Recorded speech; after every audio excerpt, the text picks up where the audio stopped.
This is Special Prosecutor Larry Klayman. I'm the only lawyer ever to obtain a court ruling that a president of the United States committed a crime. For truth. For competition. As a young lawyer, I helped break up AT&T. That's why you have all your cell phones today. For sovereignty. For the Republic. I'm the guy who, at Judicial Watch, which I founded, uncovered the Chinagate scandal. Millions of dollars going to the Clinton campaign, corrupting our political system. For the privacy of citizens. And I'm the only guy to have enjoined the National Security Agency from mass surveillance on hundreds of millions of Americans. Tearing it up. I'm the son of meat packers in Philadelphia, Pennsylvania. I know how to slice and dice. Bringing it back. We're going to take this country apart and put it back together again in the way envisioned by our founding fathers. It's not just talk. We're not just regurgitating news stories. Larry Klayman, special prosecutor, is making the news. And now, here's Larry.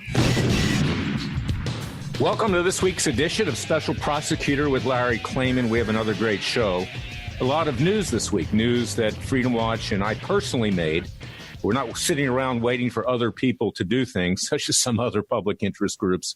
We do it ourselves. You can't depend on our so-called Justice Department. We do not have a Justice Department. It's a complete sham, particularly under the leadership of Attorney General Jeff Sessions and Deputy Attorney General Rod Rosenstein. All's for show. It's not for dough. So what happened this week? First of all, there were the Kavanaugh hearings. And Judge Brett Kavanaugh of the D.C. Circuit is up to be basically anointed as a Supreme Court justice. And I watched the dog and pony show on Capitol Hill. I got to tell you, the Democrats really disgraced themselves. I mean, they're a bunch of liars. They are frankly a bunch of fools. But the Republicans also participated in this dog and pony show. And I have to wonder why it was so difficult for them to turn documents over to Democrats. Frankly, who cares? They've got the votes. The Democrats are going to vote against Kavanaugh anyway. The Republicans are going to vote for him. This is typical prevarication. It's typical Washington nonsense. It's typical Washington obstruction on the Republicans' part. But on the Democrats' part, it's Washington dishonesty. And it rises to the level of why the American people see Congress basically as a bunch of clowns and fools. But something came up at the end of the hearing on Thursday, which was very important. And I had actually written to members of the Judiciary Committee. I'm always hopeful. I'm an optimist.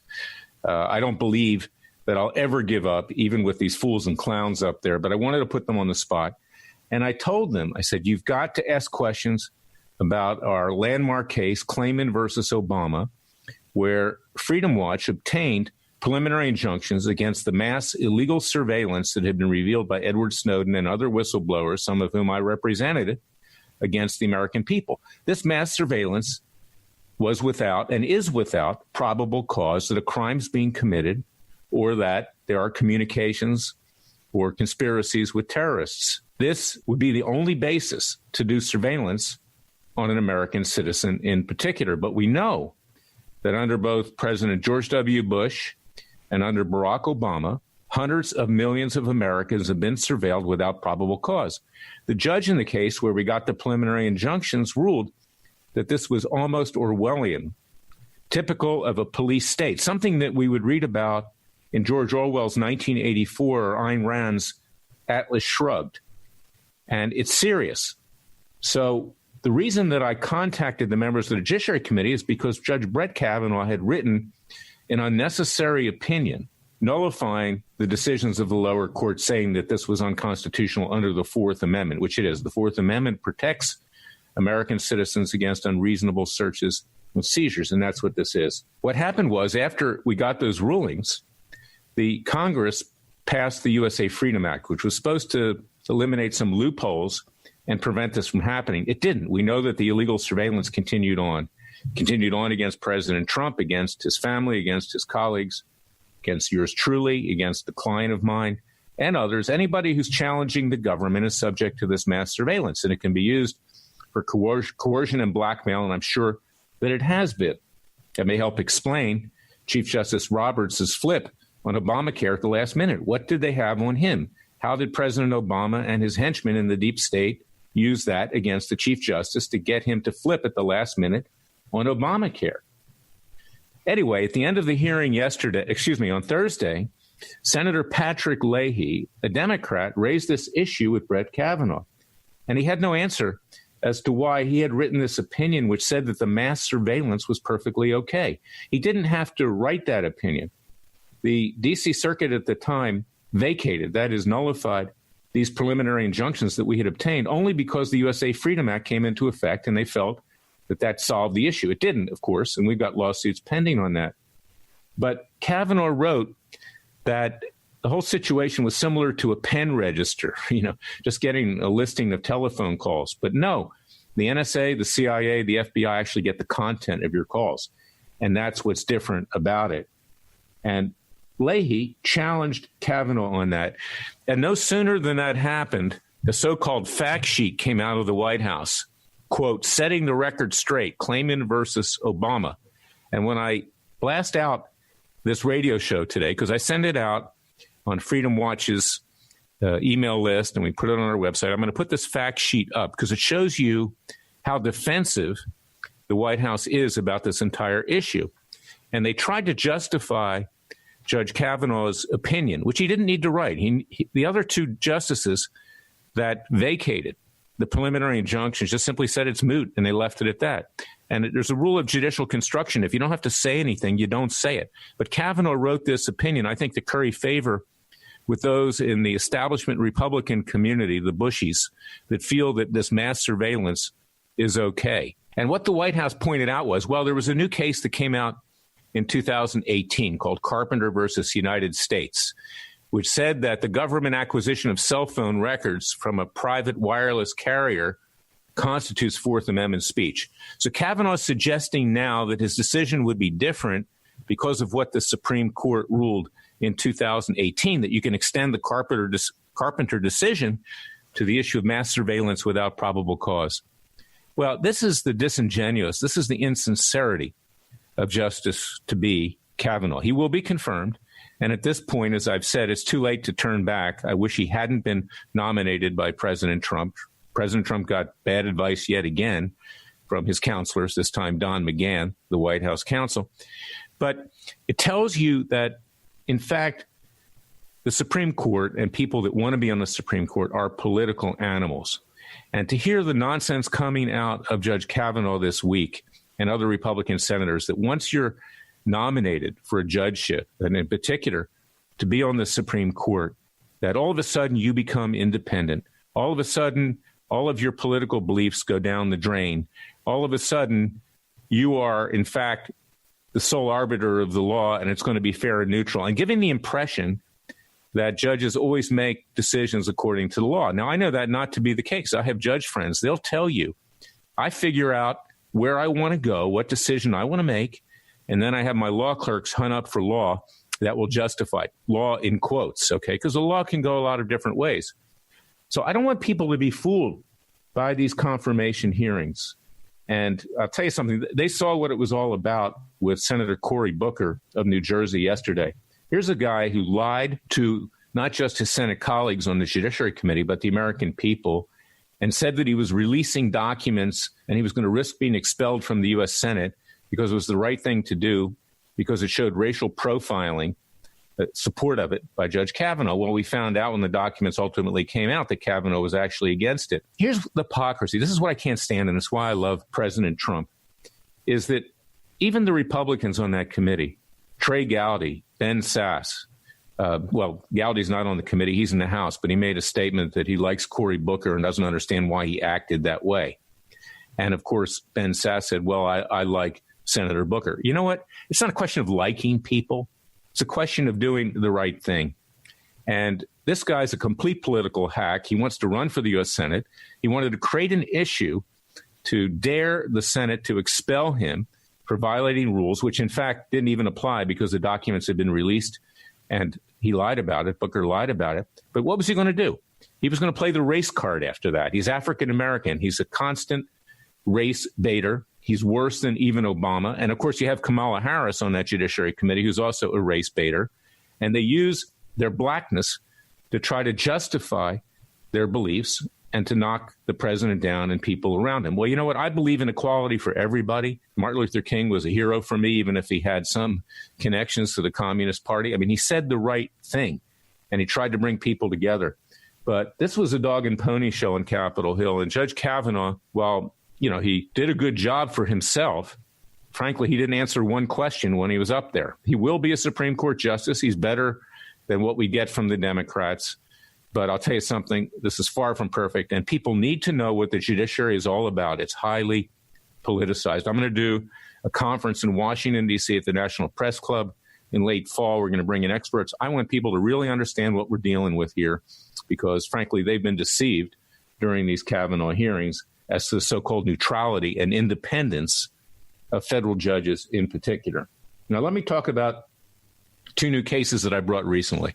And this is what differentiates Freedom Watch from my former group, Judicial Watch. They don't have experienced trial lawyers working for them. They don't have people that know how to really try a case. The head of Judicial Watch is Tom Fitton. He's not a lawyer. In fact, when I hired him, he lied to me. He said he was a graduate of George Washington University. It's not the only problem I have with Fitton. I'll explain that sometime in the future. We don't have time. But the reality is, in terms of what Judicial Watch does, and I hope that it succeeds. It's my little baby. I started it. I conceived of it. But they're basically just out there getting documents for the most part. And they do a few things that aren't documents, but mostly documents. Now, the media loves those documents, and they put Fitton on TV, particularly Fox News. He's become the darling of Jeanine Pirro, frankly, who is also, although I agree with a lot of what she says, a lot of hot air. But the reality is that Freedom Watch actually does something. We are your Justice Department. And what did we do this week?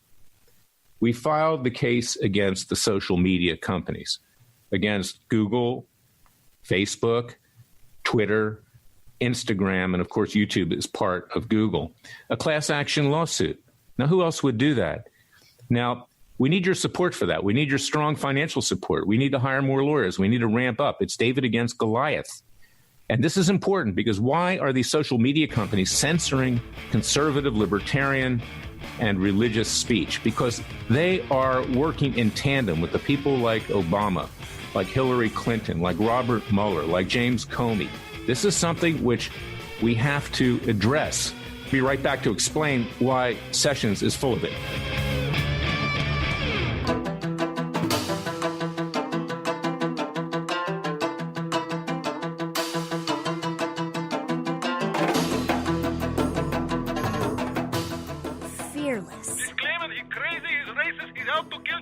Dangerous. You don't hear? Use the court and the law. Lethal. This is bad. Special prosecutor. Very bad. Larry Klayman. If you'd like to support Freedom Watch and this radio show, go to freedomwatchusa.org. Let me explain to you why Jeff Sessions is worthless and full of it. After Freedom Watch files this lawsuit, and we drew a Republican-appointed, Trump-appointed judge, which is good. We just want a neutral decision. I'm not saying he's going to lean over for us, but I'll tell you something. If we had drawn an Obama or Clinton appointment to that federal court in Washington, D.C., the lower federal court, you can forget it. And that's the reality of the judiciary, particularly these days, the federal judiciary. But we're going to get a fair shake from this judge. He has a very good reputation. He was appointed by Trump. And, of course, Trump has been critical of social media. They're censoring him, too, and they're censoring his conservative, libertarian, and religious supporters. But Sessions announces after we file this lawsuit, we're going to have a conference with states' attorneys general.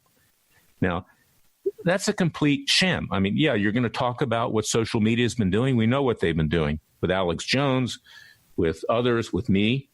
We have a limitation put on our YouTubes by Google. We just eclipsed 50,000 subscribers, but we've been at 49 now for about 6 months. Now, maybe Google saw they were being sued, so they took off the limitation. But the Justice Department has an antitrust division. I was on the trial team that broke up AT&T, the monopoly in the telephone companies. That's why we say at the lead-in of the show that's why you have all your cell phones and all these communications opportunities today. You have competition. Sessions could have ordered his attorney general to conduct an investigation. He could have ordered, his antitrust division. He could have ordered them to send out civil investigative demands to get information, internal documents from these companies showing that the CEOs, who are all ultra-leftists, most of them in Silicon Valley, most of them in the San Francisco, Oakland area of Northern California, which is somewhere to the left of Moscow and Beijing, that he could have done it himself. But he doesn't want to do it himself. He doesn't want to risk alienating the media. They're on his side right now. He's the darling of the left. He's taken a dive on Hillary Clinton and the use of the private email server. He's taken a dive on Robert Mueller. He lets Rosenstein rubber stamp everything Mueller wants. He's taken a dive on the intelligence agency czars under Obama, Clapper and Brennan, who engaged in this mass surveillance. And he's taken a dive on Peter Strzok, Lisa Page. But you know what he hasn't taken a dive on? Because they got to have a sacrificial lamb. That's Andrew McCabe, who was the deputy in the FBI under Comey. You burn someone at a middle level to take the heat off of having to go after the higher-ups. So, yeah, McCabe is now subject to a grand jury. Look at what happened to Scooter Libby during the Bush administration. They had to burn somebody, the special counsel. They burned Libby for lying under oath. And this is the charade that we see. And you see, this is why I love the president, because he's willing to call it as it is. But his problem, as we're going to talk about later, is that he's getting really bad advice from Rudy Giuliani and Jay Sekulow, his two current lawyers. These guys are television lawyers. The president picks lawyers because he sees them on Fox News, you know? I told you about Larry King in a prior show. He picks all of his lawyers for his divorce matters because he sees them at a delicatessen in Beverly Hills called Nate and Al. And because of that, he couldn't even divorce his seventh wife who was cheating on him with the gym instructor because the prenuptial was so bad, he would have lost everything. So this is the world that we live in today, and it's not what it appears to be. And this is what Freedom Watch is trying to do, bring back justice, take the hard-hitting cases, and to be the People's Justice Department. Now, Larry Klayman, in his private capacity, filed this week another lawsuit, groundbreaking lawsuit, for Judge Roy Moore, who was defamed by Sacha Baron Cohen, that comedian who defrauds people into giving interviews. Now, in the case of Judge Moore, he was falsely accused of being a pedophile by an undercover, fictitious, of course, agent of the Mossad. That's the Israeli equivalent of the CIA. The only difference is the Mossad actually does its job and the CIA usually screws up. But the reality is that there was an actionable violation of law here. There was fraud, there was intentional infliction of emotional distress, and of course there was defamation. You can't accuse somebody of the crime of being a pedophile, that's moral turpitude, without having legal accountability. Now, I brought that case in my personal capacity for Judge Moore. And I did it because it was the right thing to do.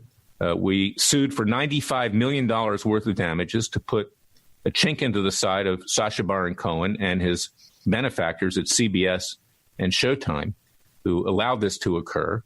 The release that was signed was even fraudulent in itself because the persons that signed for Sacha Baron Cohen were Yerushalayim TV.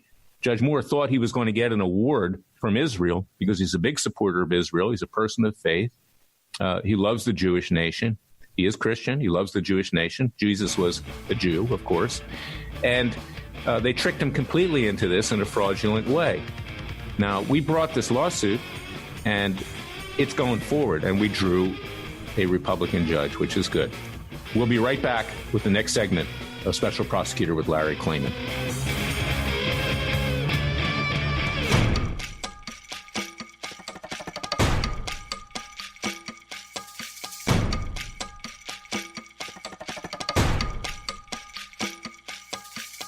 And now, 4 words that make corrupt politicians make wee-wee in their little pants. Transparency and the rule of law will be the touchstones of this presidency. But we have to pass the bill so that you can find out what is in it. Special Prosecutor Larry Klayman. Be the one who makes our country great again. Go to freedomwatchusa.org and donate.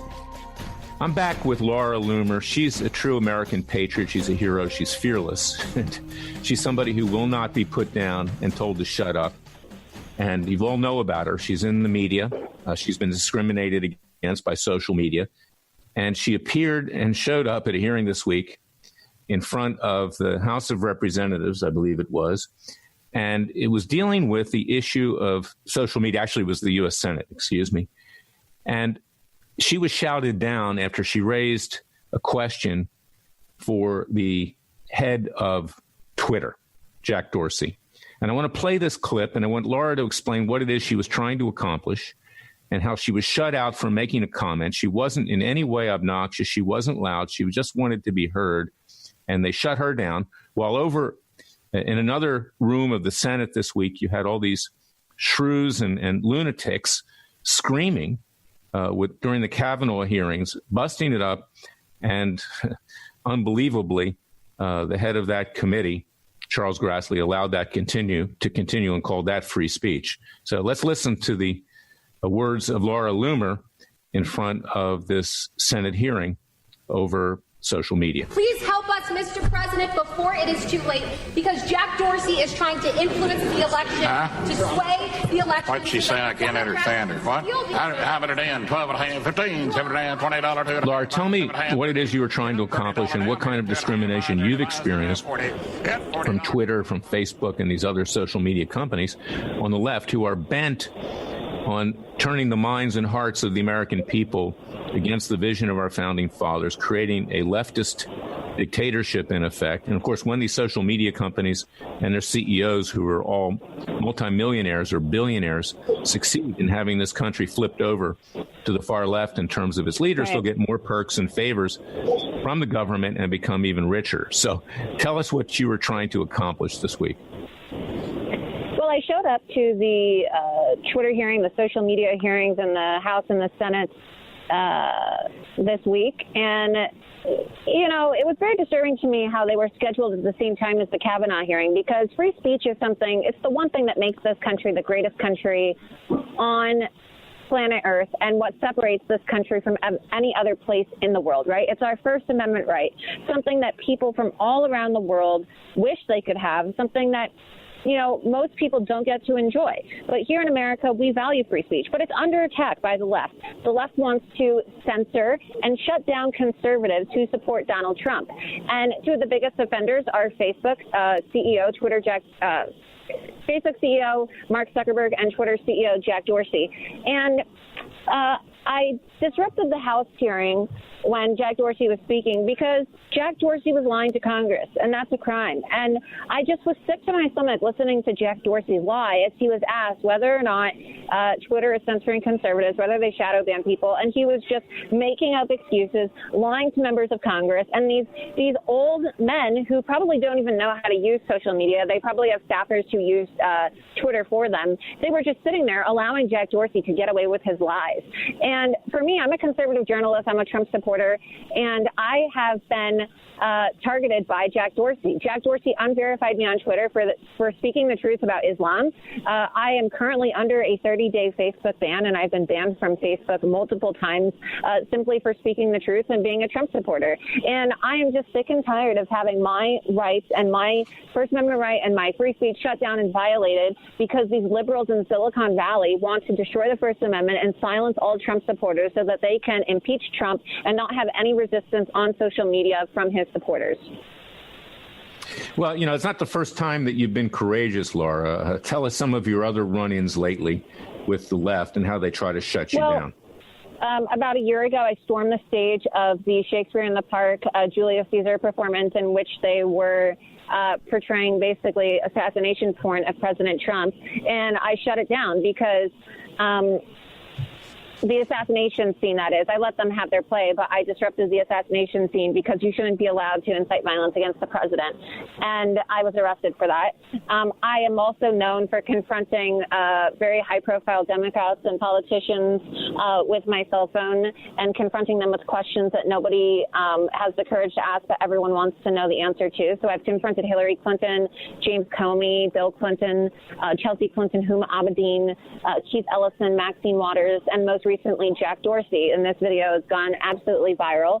And it's funny because while I was standing up for President Trump, who has been censored by Twitter, he had his account deleted by Twitter for several moments. They censor and shut down his supporters. It was a Republican who shouted me down. So you can see the video for yourself. And I stood up and I said, Jack Dorsey, you're a liar. You're a liar. You are lying about censoring conservatives on social media. You censored me. You censored Milo, Chuck Johnson, James O'Keefe. You have censored a lot of people, including the president of the United States, when you deleted his account. And you can't hear my audio because I really do believe that the media cut the mics when I was talking so you couldn't hear what I was saying. Because then this congressman, representative from Missouri, Representative Billy Long, decided to shout me down and literally auction me off. He auctioned off our First Amendment right to the highest bidder in the room. That was Jack Dorsey. And not only was it extremely disrespectful to conservatives who were, really hoping that our Republican representatives would stand for our right to free speech. But it was also very demeaning, right? I found it to be extremely misogynistic and sexist. And I don't like using those words. I don't use those words lightly. But for him to auction a female conservative journalist off, a Trump supporter, like she was a hog, right? To treat me like I'm a prostitute up for sale in a room. I mean, it was just very, very disrespectful. Well, you're right. You're right. And he actually demeaned himself. You know, I don't usually see racism around every corner or sexism or anti-Semitism around every corner. Of course, you know, we're both Jewish, Laura. I'm Messianic. Yeah. But this was as if the guy was acting like he was a pimp. He was selling you off. I mean, and he was selling me off, and that's how our representatives behave. They behave like pimps, right? They just want to sell us down the river. That's what our representatives do. These members of the swamp, these swamp creatures, they are pimps, right? They're pimping out their constituents. They're pimping out Americans. They go to Washington so they can get rich off of our behalf, right? Well, that's right, and that's why I wrote my book years ago. Yeah. It's entitled Whores, W-H-O-R-E-S, Why and How I Came to Fight the Establishment. We've got these politician whores, we've got judge whores, we've got lawyer whores, we have media whores. The whole Washington, D.C. are filled with whores. And in the beginning of the book, I write about how the D.C. police years ago tried to get rid of the prostitutes on 14th Street because they walk up and down in Washington, and they herded them across the 14th Street Bridge to Virginia, hoping that they could make it Virginia's problem. Well, the prostitutes marched right back, and they're back in D.C. And that's what we're dealing with here. And that's why what you're doing is important. Our hard-hitting cases are important. We need to take real action here. A lot of people that talk, but you're one of the few people that actually do anything. I might add, I've got a new book. It's a 4-volume work called Essays of a Mad Man. You can buy it at freedomwatchusa.org with a contribution over $100. You'll get a free copy. But Laura, where can people go to see some of the videos of your courageous actions in standing up to these whores? You can follow me on Twitter before I'm banned and shut down for being a conservative at Laurel Wimmer. You can also go to my website, laurelloomer.us, and also my YouTube channel, which is, just Laurel Wimmer. And you can see all the videos there for yourself. But you're right. They are whores. That's what they are. These people are whores, and they're trying to pimp us out. And that's what he tried to do to me. I mean, he literally treated me like I was a prostitute up for sale in the halls of Congress while I was defending our president and the American people in the silent majority. I mean, for them to call this a conspiracy theory and for them to try to discredit me and call me names and trash me on Fox News and call me a far-right Nazi, white supremacist, whatever they want to call me, simply because I'm fighting for the First Amendment. If I was truly a fascist, if I was truly a Nazi, if I was truly a white supremacist, I would be fighting to suppress the First Amendment. Isn't that right? I mean, do these people have any common sense or any logic? I mean, they're all just babbling morons. That's what these people are, really. These members of the mainstream media, they are babbling morons. Well, I'll tell you the babbling morons and the hypocrisy is that, John McCain died. I'm sorry the guy died, but frankly, he was a terrible senator. He accomplished little to nothing his entire life. He was destructive. He was nasty. He was cruel. And yet the hypocrisy and the phoniness of Washington, D.C. is that we have to immortalize this guy even more than if a president had died. Now, who's the heir apparent to John McCain? Marco Rubio of Florida. That's my home state. So during this hearing, apparently, that's out there on the internet too, Alex Jones was standing next to Marco Rubio when he was giving an interview to the media about the allegations of social media bias. And Alex suggested a question that Rubio could address or ask rhetorically. And he just tapped Rubio on the shoulder a little bit, which, is normal in Washington. Everybody touches everybody. You can see when presidents go in the State of the Union message, everybody's, touching him on the shoulder and whispering to him and shaking his hand. And Rubio says, "Get your hand off of me, man," as if Alex had some loathsome disease, as if there was something about Alex like a leper or, he was contagious or he had a virus, Ebola or whatever. And I can't stand Rubio, okay? To me, he's a phony. And it's clear that this guy wants to become the next John McCain. And I don't care if Alex made a few inopportune remarks. He's apologized for that. He doesn't deserve to be removed from social media. And frankly, President Trump should stand up more for Alex Jones because he wouldn't be president if it wasn't for Alex Jones. Alex Jones had a tremendous audience, a tremendous reach before the social media did a number on him. And, other people can get away with these kinds of things. Cory Booker can get away with lying in front of the Senate and playing the race card. But Alex Jones can't say some things unless he's going to be banned from Twitter or Facebook or YouTube or whatever. Right. So this is the world we live in today. It just goes to show you how these Republican representatives, these people, they don't even really represent us. I mean, Marco Rubio, right, little Marco, he doesn't even support Trump. So, of course, he's going to want Jack and Mark Zuckerberg to censor us on social media because he wants Trump supporters to be silenced because he's a never-Trumper. He doesn't like Trump. So, of course, he's not going to care about his supporters, right? And then you have people like Representative Joe Barton, who was up there on the hearing as well, who was laughing at me when I was getting shouted down and auctioned off by Representative Billy Long. Well, you know what's funny and what Joe Barton wasn't laughing at is the fact that earlier last year in November, I believe it was, I exposed him for sexually harassing women and sending pics on his congressional cell phone, which is, paid for by the taxpayers, of course, to women who didn't really want to be subjected to eye cancer. I mean, if you see this guy, he's not exactly the type of man you want to be sending you pictures of his, right? So, I mean, it's so funny because he is now retiring in disgrace because of me. So they call me a protester, right? And these people laugh at me, these representatives, these Republicans, and mind you, I'm a Republican myself. They're supposed to be representing us, but they are mocking. Well, here's the game, Laura. Right? Here's the game. Okay, it's a full court press. Okay, you have Robert Mueller, who's a product of the Republican and Democrat establishments. You have Jeff Sessions, who's letting Mueller do whatever he wants. He's now become the darling of the left. You've got these vigilante groups like Antifa, Black Lives Matter, and others trying to tear the country apart physically with violence in the streets. You've got the social media that we're talking about, Google, Facebook, Twitter, etc. You've got the left-wing media, CNN, MSNBC, Washington Post, New York Times. Now we have this phony editorial in the New York Times. I don't even think the guy exists that took a shot at President Trump, claiming he's a high-level Trump official. And you've got the judges, okay? As I told you, if you draw an Obama or Clinton judge, you can forget it in these kinds of cases. And, thank God in the last 3 or 4 cases I filed, I got Republican or Trump judges. Maybe I'll get a fair shake. So this is the kind of thing that we have to deal with. I mean, Ayn Rand talked about this in Atlas Shrugged, that this country is being taken over. It's being dumbed down. And once they get their people in power, people like Elizabeth Warren or Bernie Sanders or others, we are going to be basically shoved up against the wall, enslaved, and we'll have nothing left in this country. The vision of our founding fathers will have been trashed. I'm going to be right back with the final segment of Special Prosecutor Larry Klayman. But go to freedomwatchusa.org in the interim and see what it is we're doing that makes us the People's Justice Department. Thank you, Laura, for coming on, and God bless you.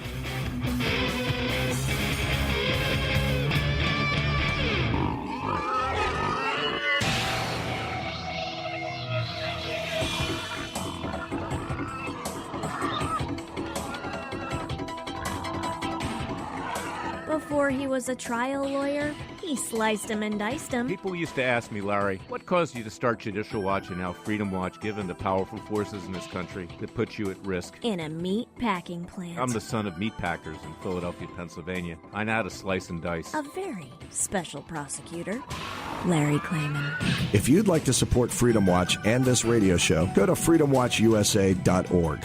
You often hear this, from public interest groups. We're the only ones that are doing anything. Donate money to us. We're going to change the world. You see these ads on television. But you know what? Look at the hard, cold facts. It's Freedom Watch that's your Justice Department.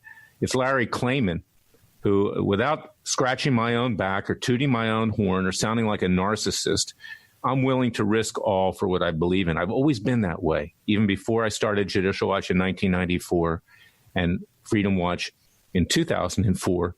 I will do what needs to be done because I can't look in the mirror if, I'm not going the max. And our founding fathers couldn't do that either. I mean, they risked everything to found a new nation. So this week, I want to give you a little story is that I've been seeking documents from Robert Mueller about his communications with the media. This could be the straw that breaks the camel's back, because I believe that he has been leaking grand jury information during the so-called witch hunt, and that's a crime. And if that's exposed, then he's gone, okay? He'll have to resign. In any event, our citizens' grand juries are going to indict him first. On September 25th, he's going to get an indictment, I can assure you, for everything that he's done in exceeding his constitutional authority, in engaging in a witch hunt without the proper legal basis to do it, and leaking grand jury information. Well, just a few days before we were to get these documents on September 4th, and I predicted this, Sessions' Justice Department comes back. Sessions is representing Mueller. Can you believe that? Through his Justice Department. And they say, there was a computer glitch. Can't even say it. I'm getting tongue-tied. That's how upset I am. Computer glitch. We can't produce all the documents now. So I say, when are you going to produce them? They say, we don't know. We have to figure out how to solve the computer glitch. Now, this isn't comedy. This is reality. So I have in front of the court Judge Emmett Sullivan, probably the only Democrat Clinton appointee in the entire universe who's a fairly honest guy. He's an honest guy. He's a good guy. I said, I want an evidentiary hearing. Bring these people in about the computer glitch. Well, the judge hasn't ruled on that yet, but we're going to be fighting in that regard. Because why did Mueller push all of this off? Because, and I'm getting choked up again, because he's going to be trying Paul Manafort again next week. He's doing his impeachment report. He wants to take the president down. He wants to take the country down. And he doesn't want to have any interference in doing that. So they created this situation. And again, who's sitting on top of this, allowing this fraud to occur? Attorney General Jeff Sessions. And this gets to the difference between me at Freedom Watch and Sessions at the Justice Department. It shows the difference between Larry Klayman and Jay Sekulow and Giuliani, is that we're fighting back. And that's what the president needs to do. It's time for him to get rid of these lawyers, to follow his instincts, hire me or hire somebody else. I don't know of anybody else, frankly, that will go the distance. But you got to go for broke, because you are being taken to the guillotine. You can do all these rallies that you want, but the establishments in Washington, D.C. of both political parties want you figuratively, and in some respects we've seen that, actually dead. So please support Freedom Watch. Go to freedomwatchusa.org. We are your Justice Department. We're David against Goliath. We have lawsuits. In effect, we're the defense firm of President Trump, because if he goes down, we go down. We'll get somebody like Cory Booker next time. Can you believe that? As president? If he goes down, that's what we're going to get, President Cory Booker. And we're going to have a race war and everything else on our hands, because this guy has to foment dissent to try to be elected. Or you'll get Elizabeth Warren. You'll have Pocahontas out there. Or you'll have Bernie Sanders, who's completely mad at this point, who did his honeymoon in Moscow. I mean, that could be a Hollywood movie, honeymoon in Moscow. So you need to support Freedom Watch. We're going into these citizens' grand juries. Mueller's going to be the first to be indicted, tried, convicted, and sentenced. And we have to legally take him out, because he's got so much up his sleeve right now to try to destroy this president and take the country down, that we have to support Freedom Watch. So go to freedomwatchusa.org, donate to our cause, tax-deductible contributions. Buy my book. You'll get it free if you donate over $100, Essays of a Madman. It chronicles what's been going on in this country now for a very long time, and really support the cause of patriots. So go to freedomwatchusa.org. I can't say it enough. We need your support. We need your help. We need your prayers. God bless you. God bless America. And God save America. And I'll be back next week with another hard-hitting edition of Special Prosecutor with Larry Klayman. Thank you.